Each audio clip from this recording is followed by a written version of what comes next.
Well, there's a breaking Jets news, right? Aaron Glenn just announced in his press conference, Tyrod Taylor going to be the starting quarterback for this week's game against the Tampa Bay Buccaneers.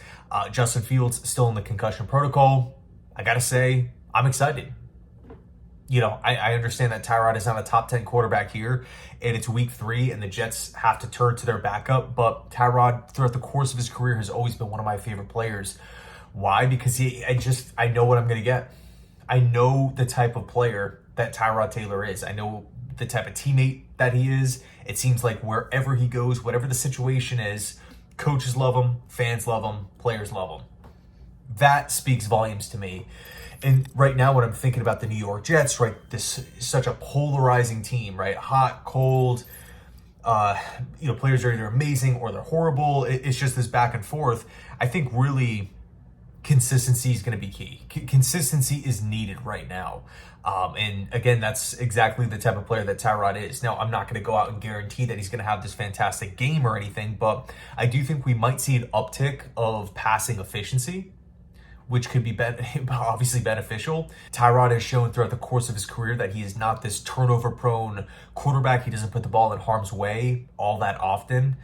He can process a defense. He can go through his reads effectively. He knows when to check it down. And of course, you can always counter and say, okay, well, maybe he gets to the check down too quickly in certain situations, which is totally fair. But at the end of the day, I would much rather have, a safe check down play as opposed to like a horrible sack where it's like a loss of 15 or you're launching the ball into double coverage and now you have this game changing interception.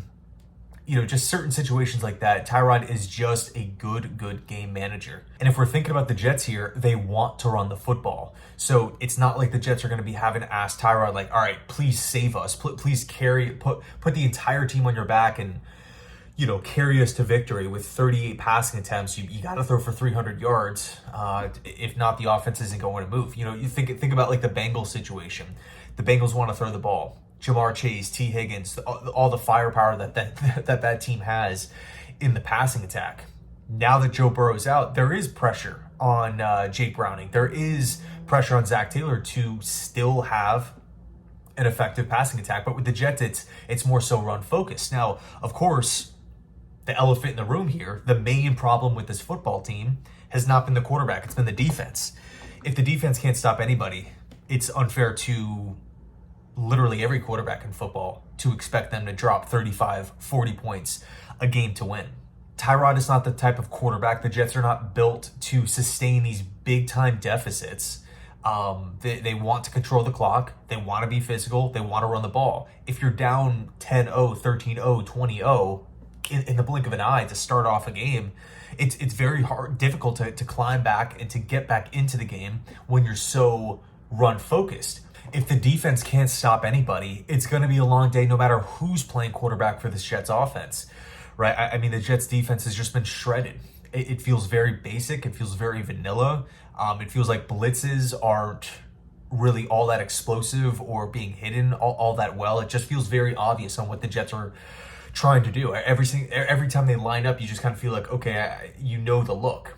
And if I can tell that, from miles away watching it on television, what does Aaron Rodgers think about the defense? What does Josh Allen think about the defense? What does Baker Mayfield think about the defense, right? What do these offensive coordinators think about attacking a defense, right? Because it's not to discredit, man coverage sucks.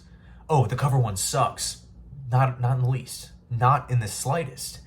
But when it's ran over and over and over again and you have DBs that can't cover, now all of a sudden things start to become an issue.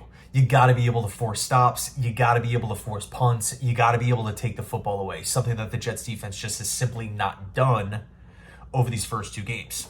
But it's only 2 games. So will it change this Sunday? Tampa's pretty beat up. They're coming off a short, a Monday night game, so short week for them. First road test for the Jets. Tampa, I'm going to be there. It's going to be packed. I know it's going to be packed. I was there for a preseason game and it was packed. So I can't imagine what it's going to be like for the home opener. Also, Tampa's 2-0. So, yeah, it's going to be, man, big test Sunday. But it's an opportunity for them to prove themselves. So anyway, let me know your thoughts down below in the comments section. Tyrod Taylor officially named the starting quarterback. Thanks so much, and as always, go Jets.